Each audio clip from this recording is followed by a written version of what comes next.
John Spencer, who's the chair of urban warfare studies at the Madison Policy Forum and author of Connected Soldiers. John, great to have you in the show. I don't know if you were hearing Michael and our discussion that we've heard in the last few minutes. Of course, that we've got the Secretary of State, the Secretary of Defense visiting Kyiv, and some of the promises that are being made. The Biden administration intends to provide about $713 million in additional foreign military financing to Ukraine. And it says that what I read, it was to help Ukraine transition to NATO-capable system. What exactly does that mean? Just break it down for us. Sure. So, I mean, there are NATO quality or standard for military formations. I'm part of the alliance, and that's a solid commitment that we not only stand with Ukraine and providing them with the weapons to fight Russia all the way back to Russia, but this is, to me, a commitment to Ukraine even after that we're supporting their efforts to build their military up to that NATO standard in equipment. All this equipment are gifts to the Ukrainians. So the American-made howitzers, the javelins, the professional military education that's been happening for a long time, to be honest. That's a major sign. I'm really emboldened by that. Yeah, and it's exactly what we heard as well from Defense Secretary Austin, who said that some of the howitzers, the 72 that were promised in the last package, are already in the country. As one advisor, Zelensky advisor, was telling me just in the last 24 hours, he said they need heavier weapons. They need heavier weapons for this new terrain in the Donbass and longer range artillery. Explain why these weapons are so important in this new terrain, in this new offensive here. Yeah, absolutely. So unlike the failed operation in Russia for the last 2 months to take Kyiv and to take other key urban areas, urban warfare is kind of my thing. It's a close fight. Well, you do bomb it, but most people do before you get there, and the war crimes, of course, that Russia has been in doing that. In the east, it's a much more flatter, open areas where you can see for miles, and these longer systems are needed more so than the closer, like the javelin, which only shoots 2 kilometers.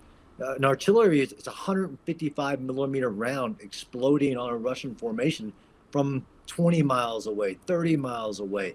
And that's the level of lethality and explosions that the Ukrainians need in this new fight in the Donbass to ensure that Russia can't move to the urban areas, can't get into position to do this offensive. Yeah, and I suspect this is critical right now as we see the offensive taking place and just how bloody it's become. Let me ask you about what is unfolding, the urban warfare, so to speak, in near Mariupol. Give me a sense of how you see this playing out, because people have been stuck inside that Azovstal steel plant now for many weeks on end. Yeah, I mean, it's what legends are made of, really. I mean, a fighting force of Ukrainians that small, so what we estimate, 1,000 at max, holding down for 2 months over 15,000 Russians and not falling. And to this day, as long as there's a living, breathing, fighting Ukrainian fighter in that fortress city that Putin says, although I don't trust what he's saying, and we're already seeing that he's not stopped bombing the remaining survivors, to include the civilians that he won't let out. It's an amazing story of perseverance, urban defense, that they're still attacking. So don't let anybody tell you they're not. The Russians are still attacking it now, but they want to shift their forces to the north in this feeble attempt to claim the Donbass.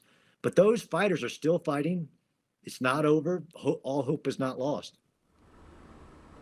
Yeah, and on that point, we've heard that directly from the Ukrainians, saying just yesterday, of course, it was Easter Sunday here for Orthodox Christians, and we were told they were continuously attacking that steel plant. But on that point, I mean, how much is the Ukrainian fighters' defiance here, the very day that, the fact they spend every day fighting this, how much is that fracturing, you think, or wearing down the Russian troops?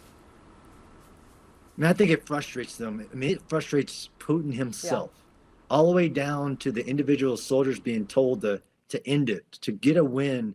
Whether you believe May 9th is important to Russia or not as a celebration day, and they need a win, to falsely call Mariupol a win when we all know it's not. There's still a very heavy defense happening there.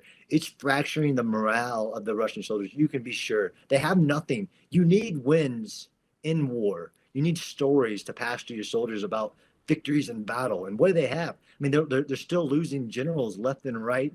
They're still being pushed back, even like they're supposedly overwhelming in numbers. The morale, the will to fight of the Russians, this has an impact. We shall keep on top of the latest developments out of Mariupol, of course, a city that has been besieged for weeks on end and so many people still stuck inside the Azovstal steel plant. John Spencer in Colorado Springs, I appreciate you taking time to speak to us. Thanks, John.